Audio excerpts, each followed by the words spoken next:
When you picture Eastern Russia, you probably imagine endless snow and bone-chilling cold. Siberia's reputation for exile and hardship is legendary, and the winters are indeed brutal. But the cold is only part of the story. The real reasons for the region's emptiness are rooted in history, politics, and economics. Decisions by czars and commissars, the lure of resources, and the psychology of a nation all play a role. To understand why a region larger than the United States is so sparsely populated, we have to look beyond the weather. The emptiness here is as much man-made as it is natural, shaped by centuries of ambition and struggle. This is a story about more than survival. It's about the ongoing battle to build a future in a land that resists being tamed. Let's look past the cliches and uncover the real forces shaping Eastern Russia. Eastern Russia is vast, over 6 million square kilometers, more than a third of Russia's landmass. It could swallow India, Argentina, and Western Europe combined. The geography is dramatic: Arctic tundra in the north, endless taiga forests, volcanic peninsulas, and the world's deepest lake, Baikal. The region spans 11 time zones. A flight from Moscow to Vladivostok takes over 8 hours. These distances aren't just inconvenient, they isolate communities and make everything harder and more expensive. Many towns are separated by hundreds of kilometers, connected by a single road or seasonal river. For the few million who live here, the nearest neighbor might be a day's journey away. This isn't rural emptiness. It's a scale that makes humans feel small. The land's immensity shapes every aspect of life, from economics to culture. It's a stage set for a unique human drama, defined by distance and isolation.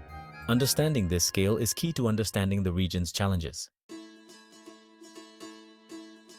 Before Russian explorers arrived, Eastern Russia was home to diverse indigenous peoples, Yakuts, Evenks, Chukchi, who thrived in harmony with the land. Their populations were small, moving with the seasons and living off the wilderness.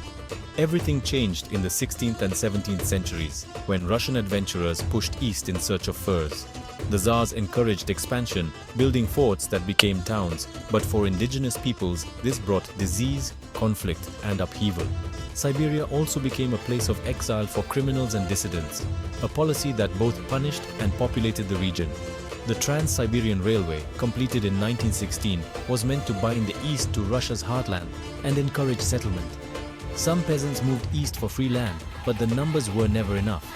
The land was harsh, the climate severe, and the pull of European Russia too strong.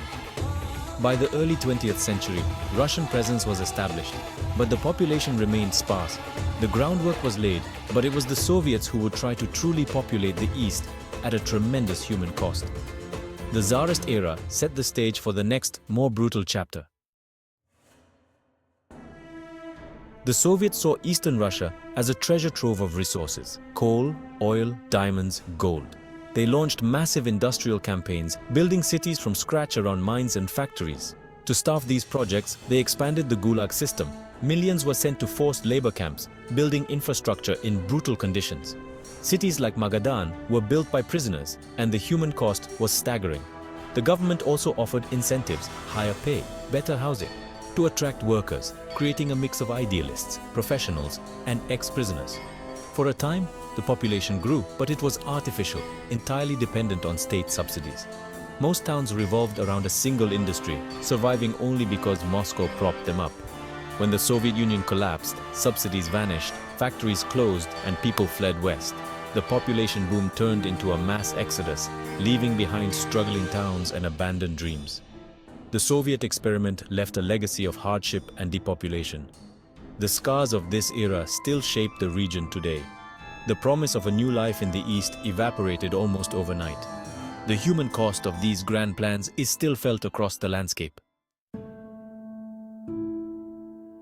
Eastern Russia is rich in resources: oil, gas, coal, diamonds, gold.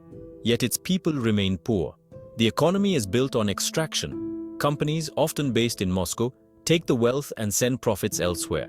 Local communities see little benefit. Jobs are few, often temporary, and many workers are flown in. There's little economic diversity. If you're not in mining or logging, opportunities are scarce. Young people leave for better prospects in Moscow or St. Petersburg, fueling a cycle of depopulation. As the population ages, schools and hospitals close, making the region even less attractive. The resource curse is real. Immense value leaves the ground, but little stays behind. The lack of jobs drives people away, and the lack of people stifles new development. It's a vicious circle that keeps the region trapped in poverty despite its natural wealth. The promise of prosperity remains out of reach for most residents. The paradox of riches and poverty defines daily life here. In eastern Russia, distance is a daily obstacle. Outside the Trans-Siberian Railway, transport infrastructure is minimal. Many towns are linked by rough roads or seasonal ice routes. Moving goods and people is slow, expensive, and often impossible for months at a time. High transport costs make everyday items, food, medicine, shockingly expensive. Local businesses struggle to compete, and the high cost of living erodes any salary advantage. Isolation is personal too. Hospitals and universities are often a day's journey away if accessible at all. Families must choose between staying or giving their children a better future elsewhere. Air travel is rare and costly, and government subsidies often just make it easier for people to leave. Without more people, there's little incentive to invest in new roads or railways. But without investment, attracting new residents is nearly impossible. The infrastructure gap is both a cause and a consequence of depopulation. The tyranny of distance shapes every decision and limits every opportunity. It's a self-perpetuating cycle of isolation. Moscow knows the dangers of an empty East, especially with populous China next door. The government has launched programs to reverse the decline, like the Far Eastern Hectare, offering free land to any Russian willing to settle. The idea was to spark a pioneering spirit, but most plots are remote, lacking roads, electricity, or water. Many who tried gave up, overwhelmed by the challenges. Other efforts, special economic zones, infrastructure projects, and investment in cities like Vladivostok have had limited impact. The population continues to shrink, and the core problems remain: economic isolation, high costs, and few opportunities. Top-down schemes rarely address why people leave in the first place. The gap between grand plans and harsh reality is wide. The struggle to settle the East is ongoing, but solutions remain elusive. The region's future depends on more than just government incentives. To understand Eastern Russia, listen to those who stay. A diamond miner in Mirny earns a good wage, but worries his children will leave for better opportunities in Moscow. An Evenk reindeer herder faces climate change and industrial encroachment, struggling to preserve her culture as the young drift to villages. A young entrepreneur in Vladivostok sees potential in Pacific trade, but battles bureaucracy and high costs, feeling distant from Moscow's power. These stories reveal resilience and pride, but also frustration and resignation. People here are not just victims of geography, they're actively forging lives against the odds. Their experiences show a complex mix of hope and hardship. The human face of the region is one of endurance and adaptation.